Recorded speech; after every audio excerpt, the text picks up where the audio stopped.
Good afternoon, ladies and gentlemen, and welcome to the ORPHAN PLC investor presentation. Throughout this recorded presentation, investors will be in listen-only mode.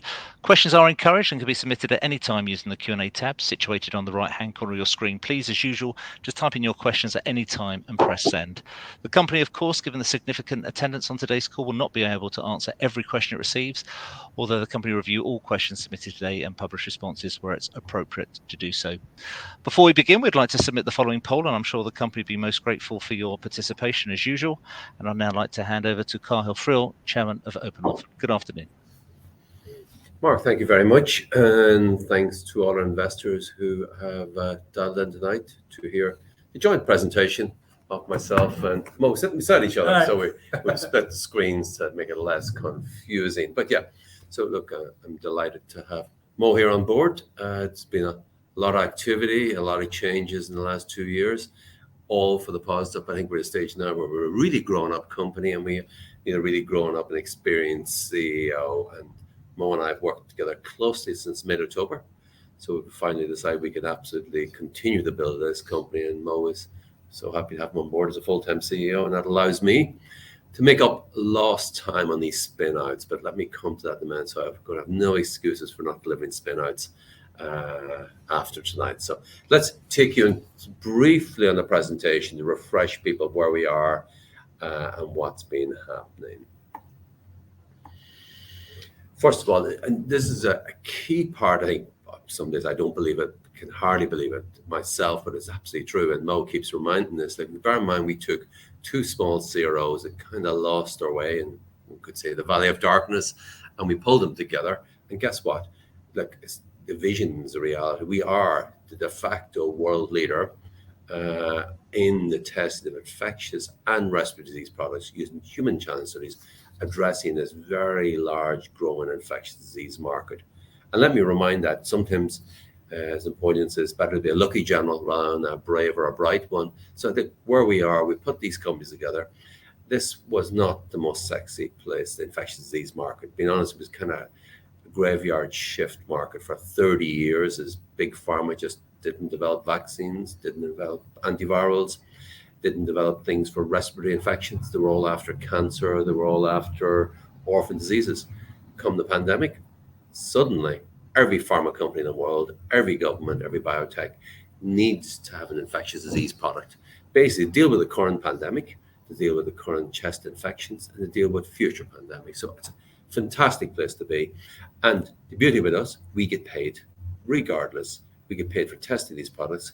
Whether it works, fails, or doesn't, we get paid in full. So it's a nice place. We're almost like in a gold rush, and we're supplying the picks and shovels. And that's the people we all know who made the most money in the Klondike gold rush with the picks and shovel people. I'm going to just take you through the first couple of slides and really hand over to Mo as his view on where we are and what we're doing. But look, the big part is to recognize where we are. Now, this is subject to audit. We're a public company. There's another month or so. These audits take time. But subject to the audit, last week we already guided that we're on target to deliver full EBITDA profitability for last year. Really important. We expect to deliver the full 40 million in revenue for last year. That's pretty cool.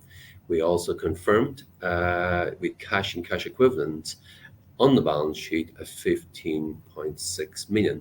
That's up about 1 million from June, and there was quite a lot of activity, expansion, new models. So it's very clear we're growing the cash. And as we went into this year, that cash balance actually went up quite significantly in the early days of January as money came in, but more of that unknown.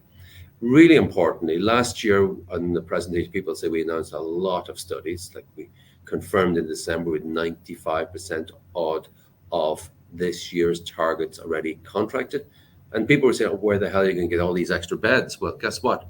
We've increased our quarantine bed capacity by almost 50%. We now have 62 quarantine beds. That's pretty cool, coming up from 43. And that was done in a very, very low cost manner. A big part of that, we've moved out of the process, very expensive office we inherited from the previous management. It was our last gift we had to get rid of. And we're moving into a vastly lower cost office, vastly bigger one. And we're getting 12 beds in there as well as part of that move. Mo's going to take you through the very strong pipeline of challenge studies. For the first time now, we've actually worked going into next year and believe it or not into the following year. So that's now a grown-up CRO. We've got a back book. That's something we've never had before. I'll leave that to Mo. We're continuing to work towards the monetization of non-core assets. Let me come to that in a minute, because that's an area I have to deal with. And the past year, I've been so busy with a million other things, being CEO, executive chairman. Now Mo's on board. It's my job now to deliver on those non-core assets. Before I hand over to Mo, I think I'm very proud of what collectively the whole team in Open Orphan, hVIVO and Venn put together. And have a look at the fast-growing business and compare us. I know I come in for a lot of flack on the bulletin boards for overhype and everything else, but I think we did a pretty good job so far. A lot done, a lot more to do in the year ahead, I would say. But look, we are a fast-growing business. There's 46.6 million sterling. I say real money, not this euro stuff or dollars, but 46.6 million of real money. That's disclosed contract wins in 2021. We announced 7 challenge study contract wins in 2021. Bear in mind, under the previous management, hVIVO done an average of 1 to 2 studies. The best year ever was a one-off that did 3 studies. So we 7 last year, and we see the target's about 10, 12 for this year. A current pipeline weighted, Mo took into that, BD probability awarded of 75 million. Nothing wrong with that. So I leave that to Mo. That's his expertise at it. Expansion to facilitate the growing pipeline really of new service offerings. And that's really important. And Mo's going to come to that. We're going to have a lot of new areas, such as doing actual phase 2 trials, because we're always turning those down, doing vaccine trials. But I'll leave that to Mo to explain. QMB, we've added 7 beds by moving into our new admin building virtually round the corner. We've freed up area for 7 beds. So QMB has gone from 24 to 31 beds. That's our main one. Whitechapel, 19. And this Plumbers Row you'll see from Google Maps is literally a couple of 100 meters from the main office. And the rent is 1/10 per square foot of what we've been paying for the last 3 years in this office we inherited from the previous managing team. But we finally, the minute we got a break clause, we were out of there. And then separately, we've expanded the Manchester facility substantially in a low-cost way for screening volunteers. We're screening off them. So that's 45% increased bed facility. The old Manchester facility was 500 square feet. And basically, we've increased that almost tenfold for the same cost. Again, this is just being smart. And Plumbers Lane, we've now 9,000 square foot, and that includes the green site. And we've done that for about 1/3 of the cost of where we had the existing admin. So what we try and do, we treat the money on the balance sheet as our own money. A lot of public companies burn through the cash and don't treat it as hard-earned cash. It's hard-earned cash. So that's how we treat that money. Finally, and it's time up, Cathal. Where are you with the monetization of these non-core assets? Being honest with you, I think we did a pretty good job in Poolbag. And under the questionnaire, I want to talk you through about the dividend species. But look, Poolbag, we handed 25 million dividend species back in June. And people don't realize the values in there, but we'll come to that. That one is done. And from the 19th of April, you're free to trade the shares. I would emphasize, don't rush trading your Poolbag shares, because like everything, in the first 6 months after the IPO of Open Orphan, the share price was down 60%. And just bear in mind, within 18 months, we were up almost 10x. So I almost tell people, just copy what we did in Open Orphan. If I've always said, if you get 3, 4, 5 extra money in Poolbag, absolutely take profit off the table. But don't be selling when they're down 30% at the moment, because we have exciting plans afoot there. Prep Pharma, we had that deal done. We owned 62%. It was going in, if you use, we can't say the name of the company, but it had 80 million. It was being reversed in, had a market cap of 150 million, 100% redemptions. That deal collapsed because the SPAC is now down 95%, no cash. We will get a new deal, but just to reassure people, that deal was done. And the plan had been on the 10th of January to hand you all dividend species shares in a NASDAQ company. My model is we'd love just to hand everybody proper shares in another listed company. And that's what we had done with Prep. Unfortunately, it didn't happen, but we've done it once. Give us a little bit of time, and I'm sure we can get Prep into another vehicle and hand the dividend species. The beauty about the pool bag, we now have that pathway. Once we get shares, we pass them straight through without paying any additional expense of lawyers, accountants, advice, because with the same structure, this dividend species business. Immutex, yes, very difficult 51% shareholders. I can't emphasize how difficult. I now have time on my hands. I was doing 3 jobs last year. I've now got 1 job as executive chairman. I'm in the office with Mo here, and my job is to find buyers for these assets. So that's top of my list, and I will work very hard to get a resolution in Immutex. All I'm trying to say, the 51% shareholder, you might have seen some of the presentations, doesn't seem that concerned about trying to monetize the asset. It had probably 2 of the world's most exciting assets, a universal mosquito saliva vaccine and a universal flu vaccine, and I haven't managed to cut a deal. But that's up to me now. I say I have no excuses doing 2 jobs. I've got 1 job to deliver a result on Mutex. Finally, Z's in motion. That is now absolutely, I've got to very much focus on that. That will happen in the months ahead. So what I'm trying to say, in summary, the benefits of spin-outs, there's cost synergies. Poolbag share the office here. Poolbag contribute to some of the staff costs. So there's synergies. Dividend will come back on all of these. The plan for each one of these is we've proven we can do it with Poolbag Pharma. So each one of them will try and do it. And all that would emphasize, just think of what we've done with the core business. The core business is in absolute fantastic shape. Growing will continue. We've doubled the business in 18 months. And Mo's firmly in the belief that's a good start. I'll not put words in his mouth what he's going to do, but he's not here to go steady Eddie, basically continue. So I do apologize. People are disappointed in these monetization non-core assets, but bear in mind we've 1 done. The prep had been done, and just SPACs have gone away.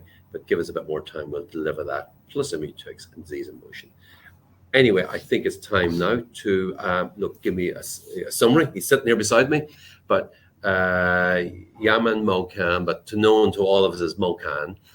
He's formally appointed as CEO on the 24th of February this year, a whole couple of weeks ago. I know some people were worried, is Cathal going to disappear off the sunset? Not really. Most of my net worth tied up in the company. Until I get that back, I'm going nowhere. It's not like I would get bored. I'm in the office in London 3-4 days every week. Mo will get on with the day job, and my job is to get these spin-outs done. He's extensive experience in the CRO, and all I would point out, the last 2 companies is what got successfully sold for a very large return for investors. Innovex acquired by Quintal and Pharmaland acquired by PE. So no pressure, Mo. We want to, a lot of our shareholders would like to see a fantastic result here as well. So without further ado, I'll hand over to you, Mo. Thank you. So yeah, thank you for the kind words, Cathal. It's a pleasure here to be sitting in front of you as CEO of Open Orphan. As Cathal mentioned, I took on the role formally on the 24th of February. I actually came to join Open Orphan as a non-executive director from October. And I guess Cathal took 3 months to make up his mind up on what he wanted to do with me. And we finally agreed to come on, take on the role of the CEO. I have extensive experience both on the sponsor, the biotech side, as well as the CRO side. I spent some time at the Liposome company, which was a biotech based in West London, which was acquired by Elan Pharmaceuticals. But the majority of my career has been in contract research organizations or CRO. I worked at a small UK-based CRO called Innovex, who were acquired by Quintal, or now IQVIA. I then spent the majority of my career at a small niche Eastern European CRO called Pharmolam. And after a 19-year period, I co-led their growth from a small 20 people, 2-country company to a mid-sized global CRO with presence in over 40 countries. And at the end of that, I co-led the trade sale to private equity. And during my time at Pharmolam, I headed up both the project delivery operations on a global level, and then also built and led the global business development team. So I have experience both on commercial level as well as at an operational level. And I'm now very pleased to be taking the helm at Open Orphan and hopefully growing this company as we move forward. So as this is my first time talking to you guys, I thought it would be good to give you an overview of what ORPHAN is. And I truly believe ORPHAN is the world leader, especially when it comes to challenge studies. I know this is an often point you hear in service providers who say we are the world leader in X, Y, or Z, but there's no doubt in my mind that ORPHAN is the global leader in challenge studies. And I don't think there's any other commercial organization that can match the depth of experience, the scientific expertise, and all the breadth of the portfolio of challenge agents we offer. So we've been doing clinical trials for over 30 years and 20 years plus as in challenge agents. We've conducted more than 60 challenge studies to date. That's more than any other commercial organization. We have, in fact, inoculated over 3,000 healthy subjects, as well as some asthma patients. Again, this is world record-beating numbers. We have the world's largest portfolio of challenge models, and as you can see on the right-hand side there, the different models and a number of trials and patients we have inoculated. So some have been, the old traditional ones, but we are always adding, and I'll come to that in a little while. We also have a really good, diverse client base, both big pharma. I think we work with 5 of the top 10 big pharma, as well as the smaller, mid-sized biotech companies. And historically speaking, we do go back to the 1940s when the Common Cold Unit first started conducting challenge studies in the Common Cold, and some of the founders of VetraScreen, which then became Hekugo, actually came from the Common Cold Unit. So we have a long history and a strong depth of experience in doing challenge studies. And I think one of the key things you have to remember that the challenge studies are extremely safe. We are highly regulated. We have to get approval from the MHRA as well as the relevant ethics committee before we can start the trial. And all the trials we've conducted to date have been safe and have produced some excellent data. With the addition of the Venn group to the ORPHAN portfolio, it gives us the ability to be able to offer full service to our customers. That means that we can start from protocol design, write the full protocol. We can go and recruit all the subjects. We can treat all the subjects, do all the clinical management. We can collect the data, conduct the data analysis, do all the biostatistics, and then write the final clinical study report, as well as do all the lab work. So it means that ORPHAN as an entity can conduct full service challenge studies. And this is something that most customers are asking for. So most customers want a one-stop shop. They don't want to go to 2 or 3 or 4 vendors to be able to do their trials. So I think this is a key advantage of having the hVIVA group and the Venn group under the ORPHAN umbrella. Furthermore, we are an international company. We have a new facility in Manchester, so we are conducting our screening there. So remember, when it comes to doing challenge studies, you have to screen these patients prior to them coming into quarantine. So we want to expand our volunteer base. So we're able now to conduct the screening visits in Manchester or the surrounding areas. And then when it comes to quarantine, the volunteers come to our London clinics. But once the quarantine visit finishes, they can go back to the local areas and do the follow-up visits locally to where they reside. And this is important for us to be able to expand our volunteer base. We also have a biobank facility, as you know. We're moving to Plumbers Row in East London as of Monday, as Cathal mentioned. This will mean that we have an increase in space. So we're able to screen more patients, we have more beds, and it will lead to releasing extra lab space in our BMQ facility.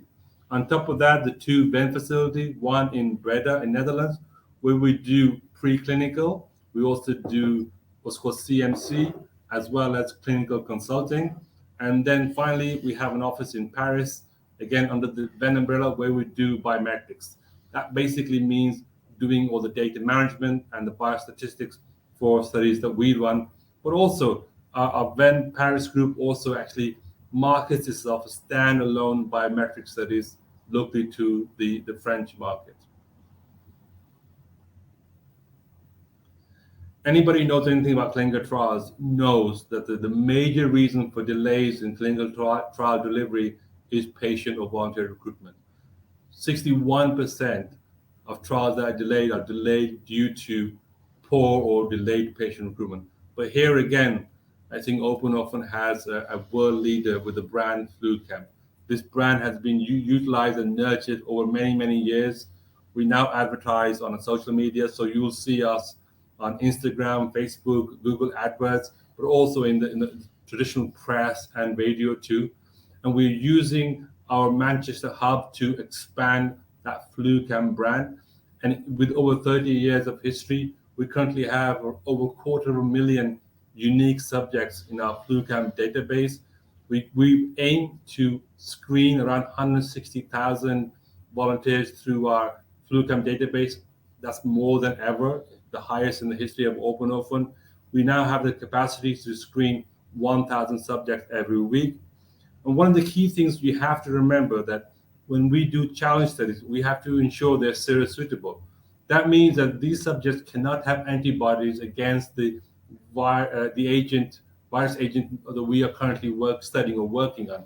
So we lose about 85% of the volunteers from the challenge studies. And what we want to do is to market them elsewhere. So we're finding different ways. So for example, one of the opportunities that we are looking into and currently in discussion with third-party phase 1 unit is to be able to market these ineligible subjects to the traditional first-in-human trials at other phase 1 units.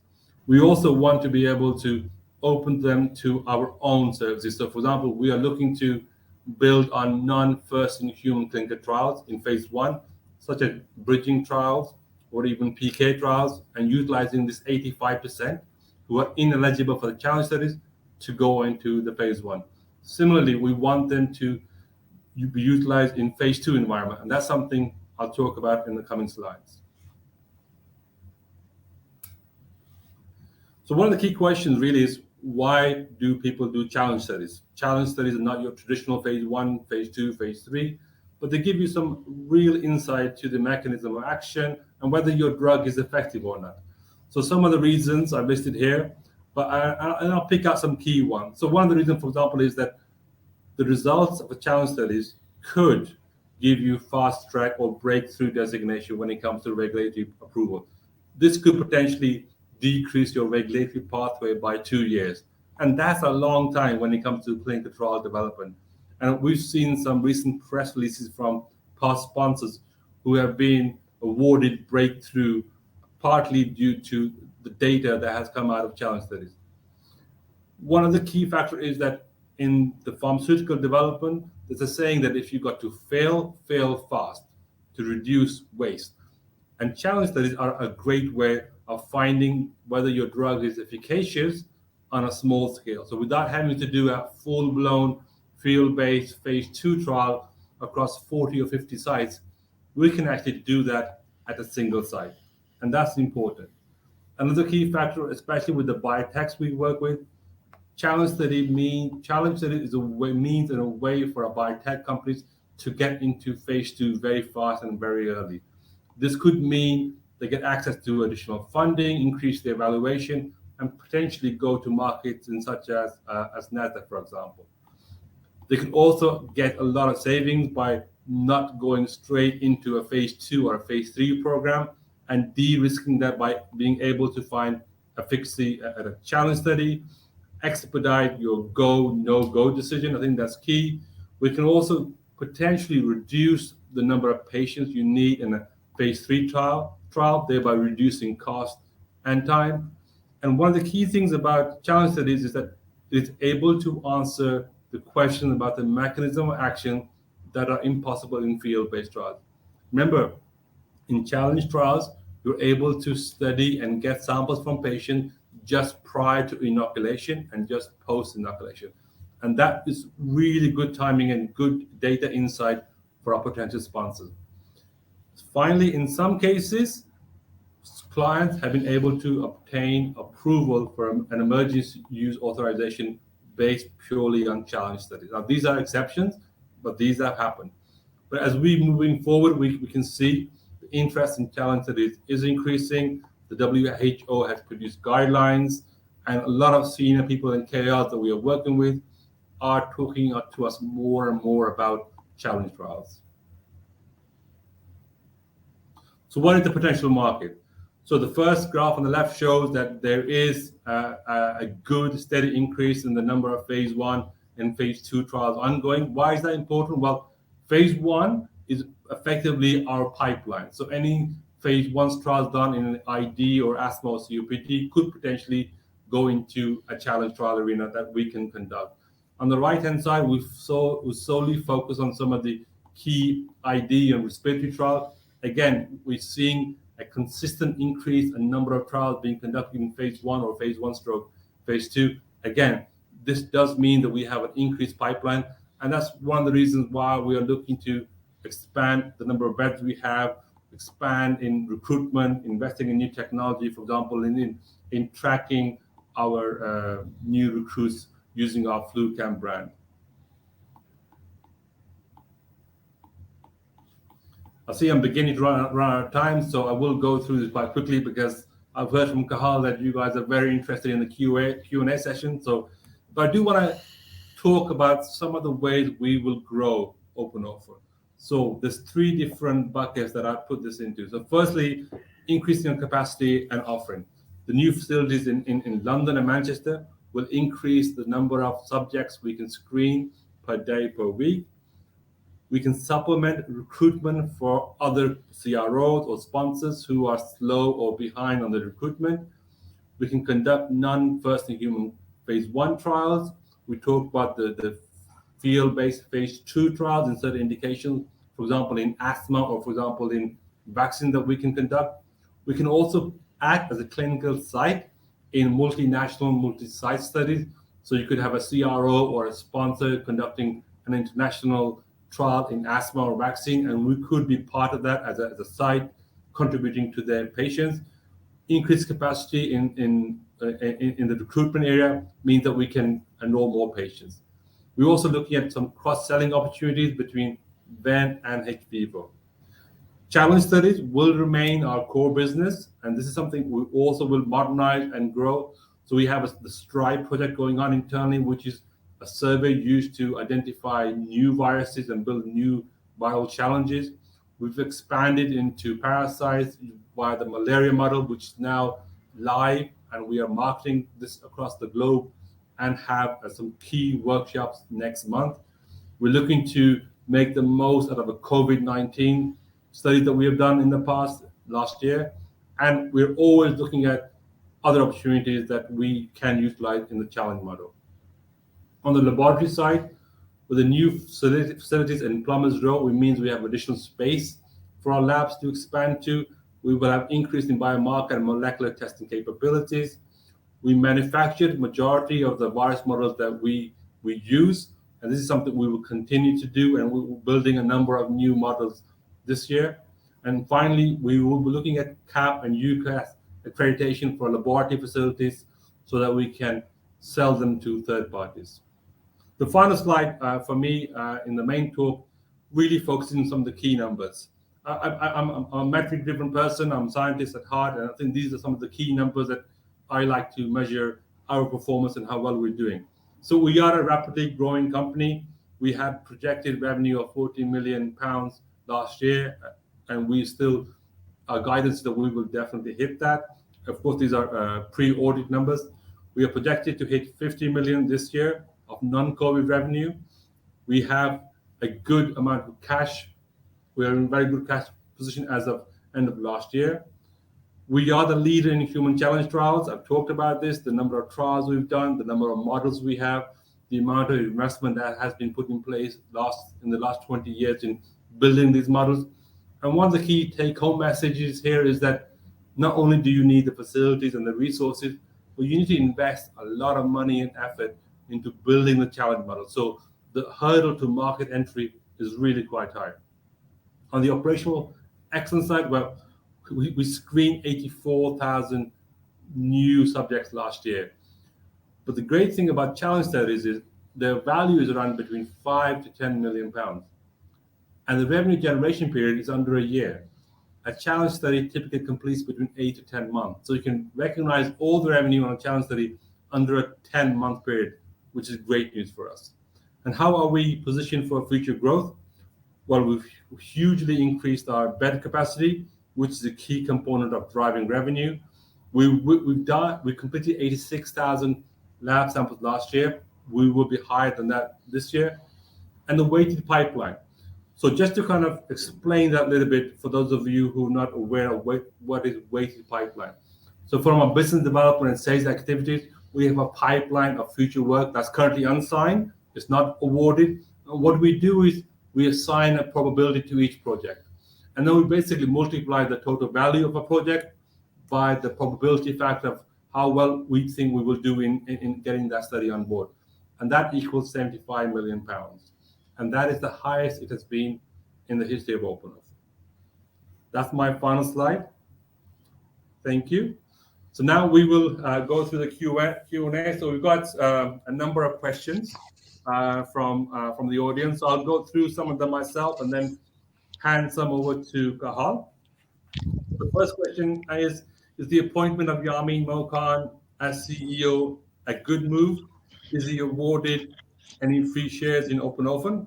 I think it's an excellent move. I hope Cathal agrees. And will I be awarded any free shares? No, I will not be awarded any free shares. And will the new CEO be buying any shares? Yes.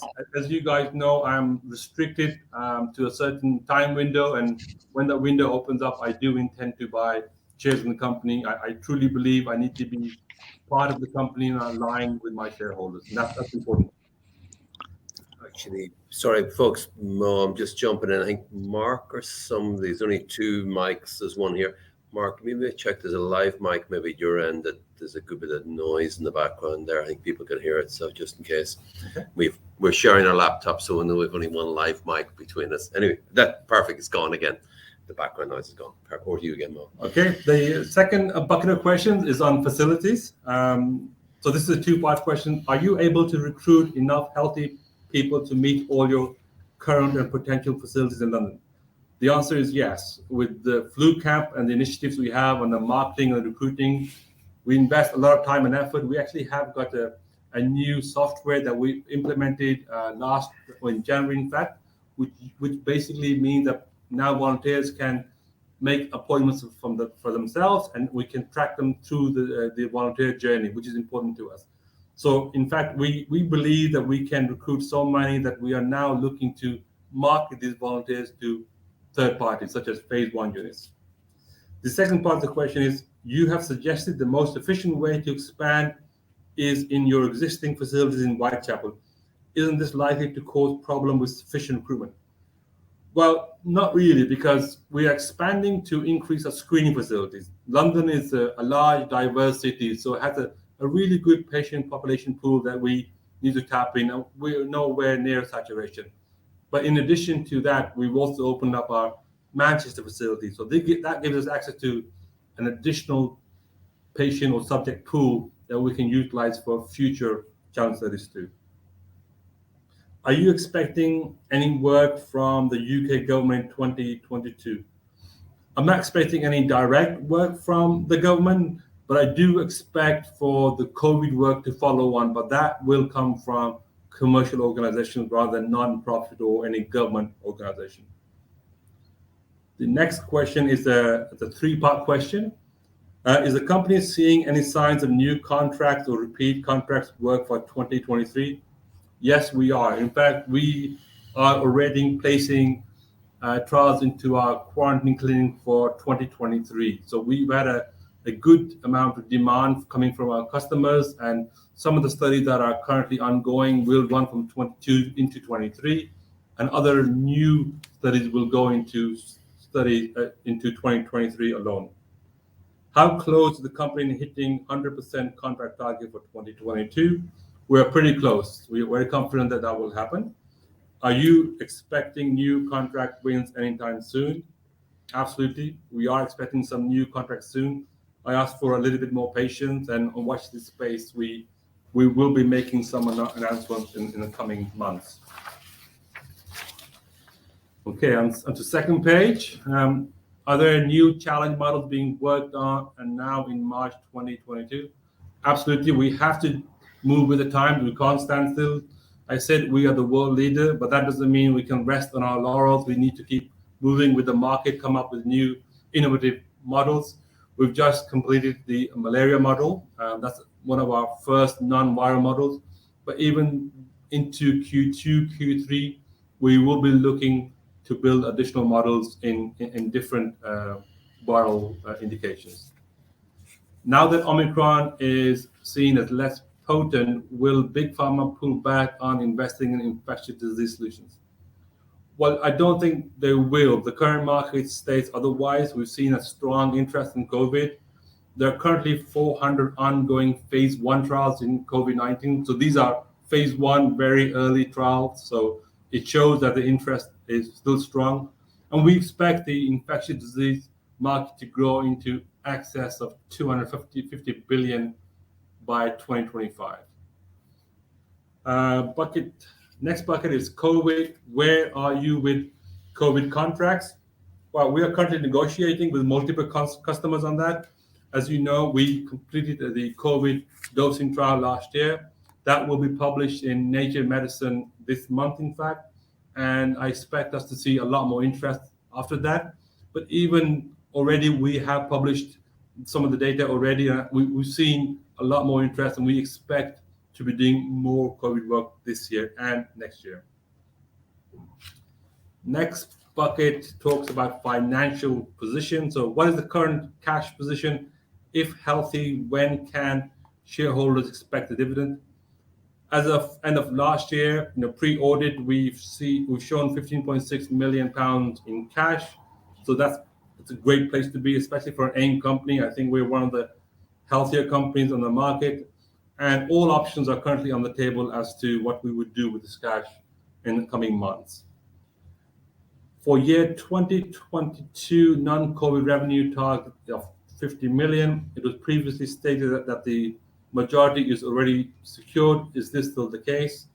Yes, it's still the case. The majority of the revenue is already secured, and we are continuing to build on that. And we have given guidance as last September and now that we will hit the 50 million non-COVID revenue for this year.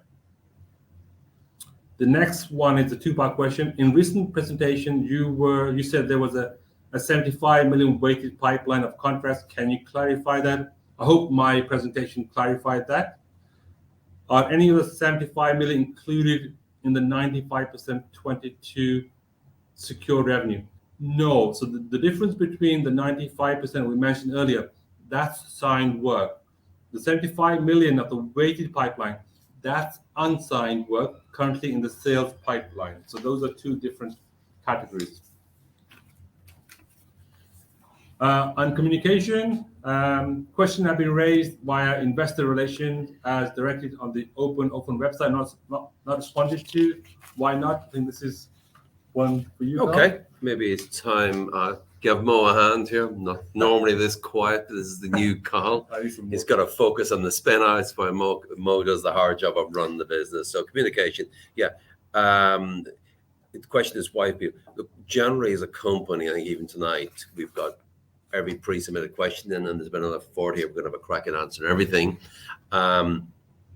Yeah, sometimes when there's a steep fall, rise or drop in a share price, we get a daily, sometimes 50, 60 questions over a 24-hour period. It does take a little while to answer them. So what we've done, we generally hand them to our IR company now because our nomads that we've grown is kind of keen that they're handled that way. And then anything comes in directly. So look, I think they're being answered. Questions come in. Generally don't have a problem. There had been brief periods that maybe when they weren't being answered for 3 or 4 days, but look, they're getting answered. I think there's another group of shares that maybe I'll try and go through. Share price performance.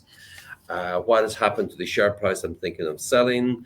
When do we go from here? And my answer here was simply, my advice is that we've now built a fantastic business as a world leader.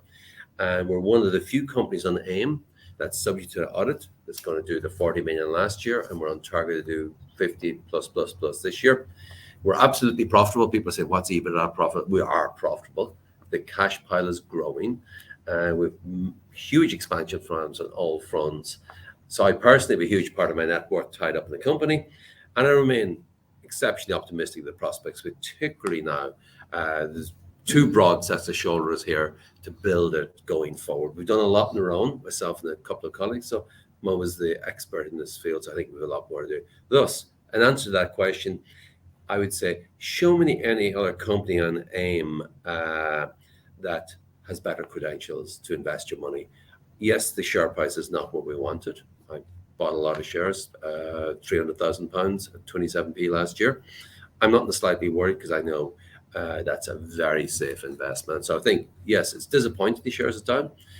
There's a lot of shares trading, but I'm absolutely convinced there's people who sold out at 30, 35, 40p, can't believe their luck. For every share that gets sold, there's a buyer. So that's where some of our buyers are coming from. Will the new CEO and chairman increase their shareholding at the current low price? So maybe I'll quote for myself first. First of all, to be clear, I've written checks all along every time we've ever raised money at full market price. I paid £300,000 sterling at 26.5p June last year. In January the previous year, in January, we did a placing. I put in 300,000 at market price. And as part of the IPO and pre-IPO, I put at 1.5 million. So I think there's very few AIM companies that the founder has put so much money in at the market price. I think in regards to Mo, I think he's made it very clear he's going to invest. He's not saying, oh, we've sat through one or two presentations recently where the promoters duck and say, oh, it's compliance, I can never. And then look, there will be a window pretty soon where Mo is keen. He was keen to buy shares the last couple of weeks. I think that probably brings us on to where's the contracts, the coming waves. As soon as there may be a wave coming through, and as soon as they're through, Mo will buy shares. So he's very keen to actually buy shares at real money. So I think answer that one. Question 3 that has come in advance, and we bundled some of these questions as similar questions that come in. Are NASDAQ listings for Open Orphan and Poolbeg now off the table following a collapse in many NASDAQ share prices? No, look, NASDAQ's got more interest than ever. For instance, Poolbeg, we've got NASDAQ biotechs that used to be worth 300 million. No, they've got no cash. They're now worth 330. They've got really good products. They've got a listing and they're offering to merge or for Poolbeg to take them over. So likewise, in the case of Open Orphan, absolutely. NASDAQ's a great place for life science companies. All we see is that there's lots of possible options. We're not going to charge into any at the moment, but all they say, don't rule out NASDAQ for either Open Orphan or Poolbeg. Another question, do you know who is selling the shares and what are they in the low millions? Are the institutions left? I see on average there's been 3 million shares a day being sold for the last 9 months. Well, my answer to that is, do we know? Most time we don't. We have a number of institutions that are below the 3% disclosable stake. There's one institution I'll go through, it's on the online question that's sold off, but our other institutions are there. Myself, my own family investment, Raglan Capital, we're all staying tight. But just, I do bear in mind, everybody says there's 3 million shares sold every day, but bear in mind, for every seller, there's 3 million shares being bought every day. So there's an equal and opposite bar for every person selling. And it's clear that we regularly have new investors coming back on our share register. And look, my feeling is there's a lot of people some people made profit at 30 or 40p. I've always said, don't be afraid to take profit from when we were back down at 5, 6, 7p. So I think there is people selling out, there's people buying in. We have a very liquid stock. I just think last Thursday or Friday, we had 5 million shares traded at an average 15p. And this is the issue in Poolbeg. We're trying to generate liquidity. Hopefully that liquidity will come now when we free up the shares. But on the same day, where there's 5 million shares traded in Poolbeg at over twice, almost twice, more than twice the price of Poolbeg would trade maybe 25,000. So look, liquidity is good. It allows people to trade in, trade out. Some investors, and it's very clear we can see, had bought up very big stakes in the last 12, 18 months using CFD and spread betting. And it's clear they're the ones that are dumping because we don't see the investor, but we can see the CFD provider regularly at times when the market was down. So to answer your question, we don't know exactly who the sellers are, but I keep saying for every seller, there's a buyer. A question is, and this is actually probably an important one for everybody tonight as well, it'll take a few minutes. As regards the pool bag, and you all who were in the share register last May will hold, so the holdings in pool bag dividend species. Let me break down these questions. Question 1, can I hold my pool bag pharma dividend species share in the ISA account? Well, fortunately, we've had discussions just today with interactive investors and rest. So we've been in touch with interactive investors, and there was some confusion in recent weeks. Could you hold them in your ISA account? This is now being clarified, and you can hold your pool bag share dividend species when you get it. I emphasize, people have not got these dividend species until 19, so you can hold them. They are qualifying, and that's good news. That will be going up on our website tomorrow morning. There will be a frequently asked questions session on both open orphan and pool bag, but that's the clarity. So you can absolutely hold your pool bag dividend species in your ISA account, and particularly your interactive investors, and that will be confirmed on our website tomorrow. Another question, can I trade my dividend species shares in an online interactive app? Absolutely.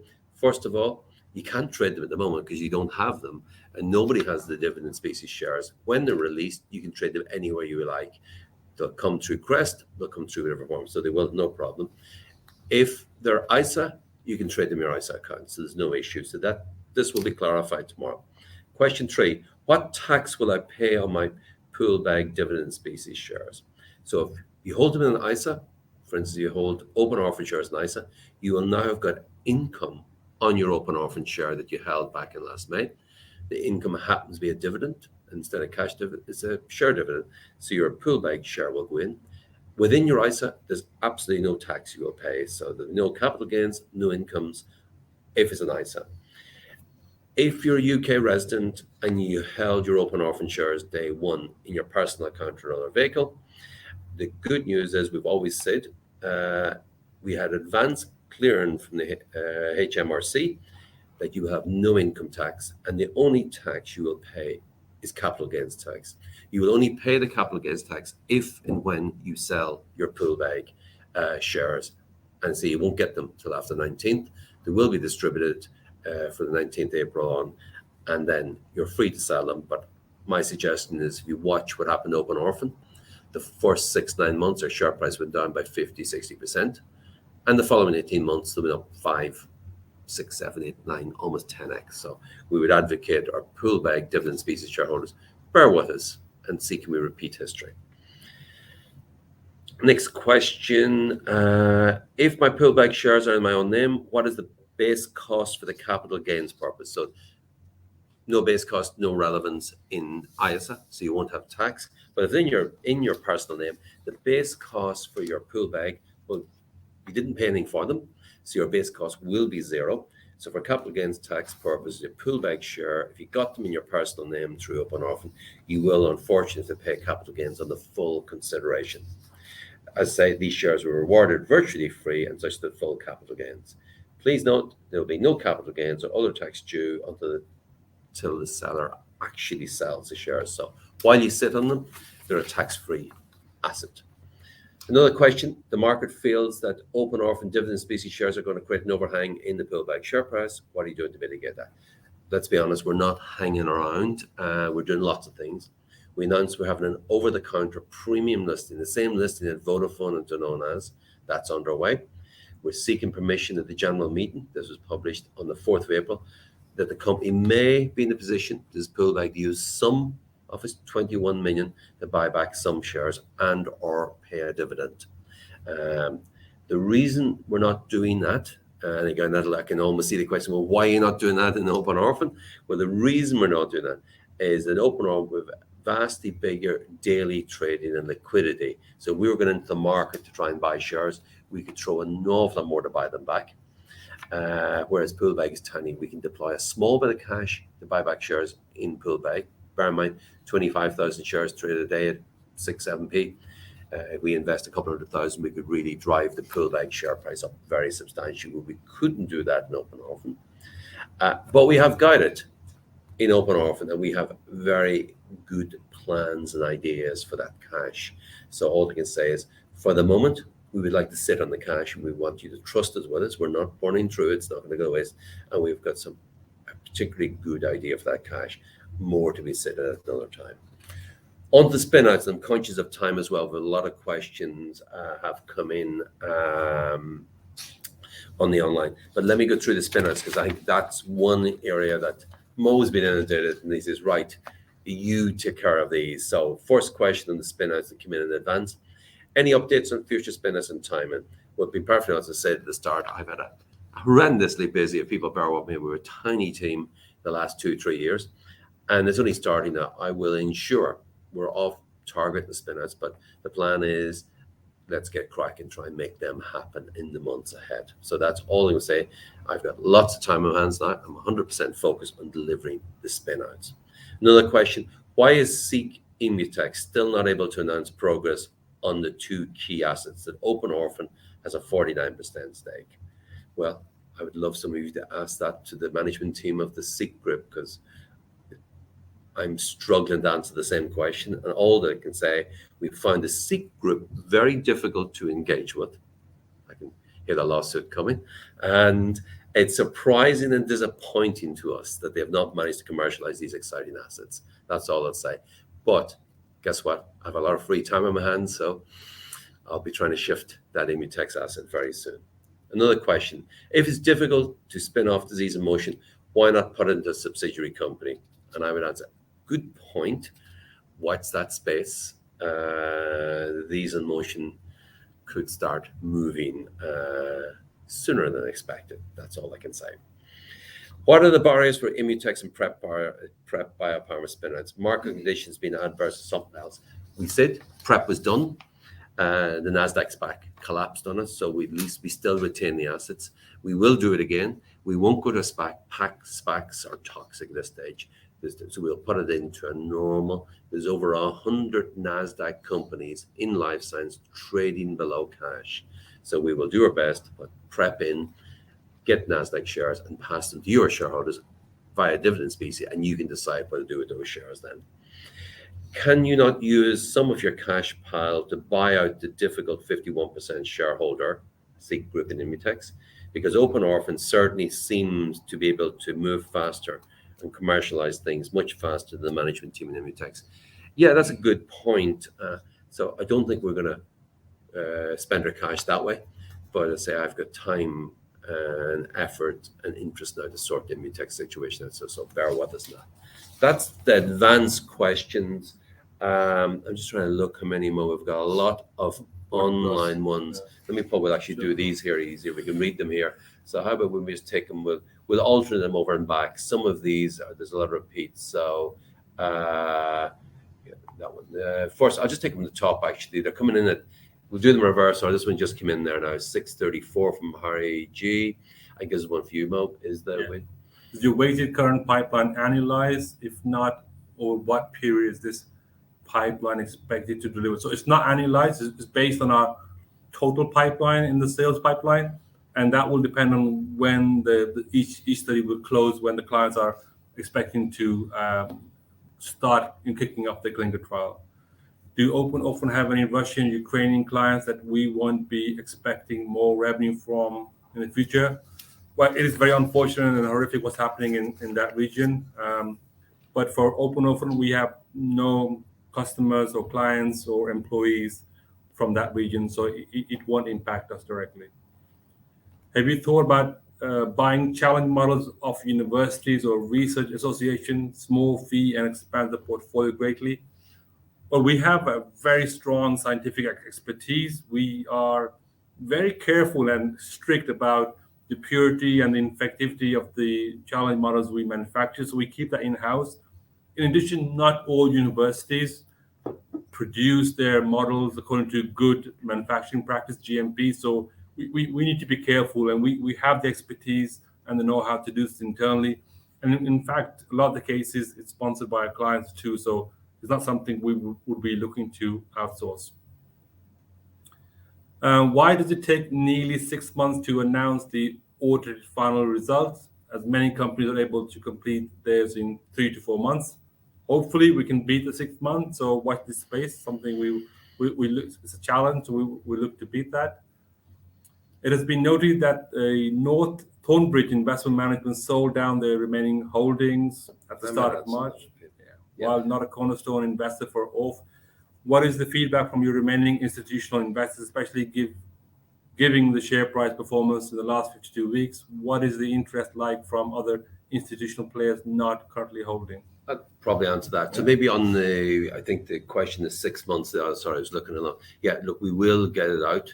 We have a Dutch company, a French company, an Irish company, an English company. It does take 3 or 4 months, those audits. And our Irish and our UK audits, we get them in 2-3 months. But we can't publish till we get our French. So that can take 3 or 4. So we will have audited accounts. But bear in mind, we have guided the market. We're more or less hitting the numbers as guided. So I think people shouldn't be panicking about the audit accounts. We're not going to say we're on target and then the audit says something different. The audit is a formality. Yeah, Thornbridge Investment Manager, we've seen that. That's the only institution we can see in the last 6 months has sold down. Yeah, naturally people have their own reasons for selling down. We have a bunch of other institutions who haven't moved. And actually, the really interesting part with Mo on board, it's not to be derogatory to myself, but institutions probably like people like Mo rather than maybe people like me. So yeah, so Mo certainly has an institutional following, and he's doing a series of institutional meetings. I tried, brought institutions in at the placings and did well and they stayed with us. But I think this is the ideal time for Mo now to outreach, and I think I would be surprised if you don't see. You've seen it in a number of other AIM-listed companies. A new CEO comes in, the founders around brings it so far, and then you have actually substantial buying activity. So I think Mo's getting a great reception for institutions to say, oh, wow, we looked at that company at 25 and 30 and 35. It's really interesting at 15, 16, 17, 20. So I think you will see real institutions come in because look, Mo is a lifetime in clinical trials. I'm not. So I think institutions are great comfort with both of us being around. I'm not saying I'm going absolutely nowhere. So that one might be for you, Thomas B. Does the 35 million pipeline include the anticipated full year 2022 50 million? No. Remember, 50 million is projected revenue. 75 million is the sales pipeline. It's 2 different numbers. 7 challenge study contracts wins last year. When are we expecting to see one signed in 2022? There, folks, I'm probably jumping in there. What I would say, again, they come in waves. It takes 2, 3, 4 months. We had a large wave of them run up to Christmas, people, and then we've had very few. But let's say the wave might be very far away. That's all I can say. And when you see one, there's always more. So that's just the nature of business. They come, they're always 5, 6, 7, 8, 9, 10 million. So all I say, watch this space. And yes, it's been disappointed. There's none in January, February. But let's say, I think hopefully the next wave of contracts, and it's not 1 or 2, should be kicking off. And as soon as that wave comes, you'll see them as soon as we do. I think there's quite a few here. I don't think we'll have time, but this one's quite important, I think, for you. Oh, yes. Alan A. at 619. Carl, you only committed to stay until 2022. Will you commit beyond this? Folks, bad news for you. If you're stuck with me, I'm going nowhere around here. So, yeah, it was hard going on my own. With Mo here, it's actually great fun because I can get my head up for air and do stuff. So I'm going to be here for a lot longer than 2022. What else have we? Michael W. Maybe that's for you, Mo. It's probably mRNA drugs. That wasn't there. With mRNA drugs being granted instantaneous regulatory approval with no liabilities, why would Big Pharma choose to submit their new product for HCS? I don't think that's going to be in the long term. We're getting different companies conducting mRNA studies. So remember, a challenge study gives you efficacy data in a very short time frame. I think, and that's the key reason why these companies will do challenge studies. We're currently actually in contact and in negotiating with a number of companies using mRNA technologies for challenge studies. So this is something that we will see more of going forward. Mark Z, I think he says, where do you see the ORF share market cap in 12? Look, I've guided it very wrong loads of times, so I'm not going to answer that. Other than I've never been more excited. The shares are very cheap currently. The business has never been better shape. Loads of revenue stream. So there'd be something very wrong if our share price wasn't much higher in 12 months' time. I can't become a share advisor and tell you to do this or do that, where they're going to go, other than 12 months' time, absolutely, we will certainly, they have to be a lot higher. What can shareholders look forward to in Q2 and Q3? I would say wait for the next wave. It's a wave of contract signings, and then Mo, maybe rolling out some of the new product here. Is that be right, Mo? Absolutely. Yeah. I mean, we see an increase in revenue. The quarantine will be full, and we will be looking to market our phase 1, phase 2 site capabilities across the board. So, and with the addition of Manchester Screening Centre coming on, we expect to see more volunteers coming through the gates too. Ken Taro, do you have a target number of beds you're aiming for? Any ambition for geographic expansion? Look, the beauty about what we started off 2 years ago with 24 beds, without spending very much money, like less than maybe $1 million, $1.5 million. We've got it up to 62 beds today. Our model is we can add beds in a low-cost manner. And yeah, international expansion, that has to be always the cards. But hey, look, East London, rents are cheap. It's a huge catchment area with Greater London volunteers. We're not rushing anywhere beyond that for the moment. I think sometimes you charge overseas, do the expansion, and it costs more money. So at the moment, we've got an awful lot to do before we are. Well, just to add also, the regulatory environment in the UK is the best in the world. We can get approval in challenge states much faster than anywhere else. We can build challenge models much easier in the UK than anywhere else. So we do have a huge advantage over the rest of Europe as well as the US when it comes to starting and building challenge studies. And then Barry C, has Open Orphan received regulatory approval for COVID studies yet? If not, when will you gain approval? How many companies present us to the interest in doing? The big issue there is, look, being honest, and most is that I would have been holding back. We didn't want to go charging out, signing contracts we couldn't deliver. The study has now been published, peer reviewed. I think it's in Nature magazine next week.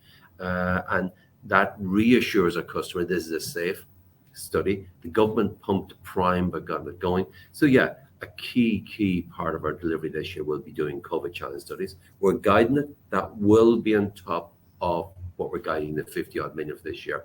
So I will be probably the most disappointed person we don't sign them. And I think we're working hard on signing challenge studies. We believe they should be COVID challenge studies, a number of them every year from this year forward. And we don't need the government anymore to pay for them. I think the government's a wonderful partner, but I think now we can move much faster and swifter as treating the COVID studies as we do with flu, RSV, malaria, and everything else. Barry C, what is happening to the 40 million government? Are you still received? Believe it or not, the government spent quite a bit of that in some of the partners. We got a certain slice of it. So I think where we are government-wise, we would prefer now to go and sign up a lot of studies with third-party companies. We've always guided the market. The COVID challenge studies will be 8 to 10 million. And the funny part is our flu and RSV studies are almost getting up there as well. So yeah, so there will be, we're not chasing government contracts. I think we're chasing COVID for commercial purposes. Yeah, this is an interesting one from ML. It says a lot of good work done under the banner of hVIVO is lost on potential investors, as hVIVO isn't a tradable company in the market. Open Orphan is always referred to publications. It's a tricky one. We acquired hVIVO. It was unknown. We've kind of made it known now. That's something we'll deal with. Do we run? I think changing the company name. Look, our customers around the world knows hVIVO. You, our retail shareholders, know Open Orphan. So look, sorting name out, work in progress.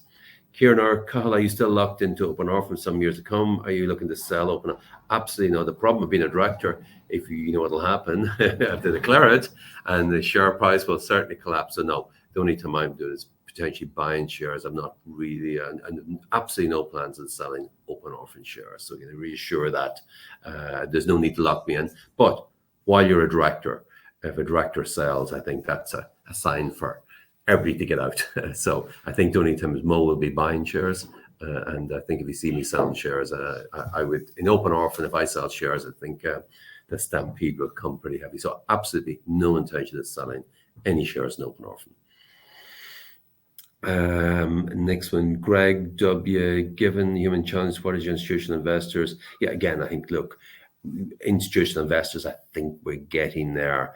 That's Mo's job. Look, I was probably fooling myself trying to bring him in and say, well, Carl, when have you run a clinical trial company before? What's your experience? So now the institutions are much more comfortable. We've now got a really professional management team. Maybe you leave the last one, maybe this one. Yeah, what's your average weighted percentage for the 75 million project? It seems the weighted probabilities shown a lot of interest. So yeah, they do go from maybe 10-20% to 75-80%. So there's a whole rainbow of probabilities there. That's, I think, folks, convenient. I think we got through all the pre-submitted questions and all the questions online. So Mark, really appreciate that. So I think we're in good shape. Thank you. Cathal, Mo, thank you very much, and thank you for being so generous with your time. Look, I know investor feedback is particularly important to you both, and I'll shortly redirect investors to provide you with their thoughts and expectations. But before doing so, perhaps if I could just ask you for a few closing comments. Mo, maybe. So, I mean, look, I'm new to Open Orphan, and this is my first time to speak to so many people in a meeting.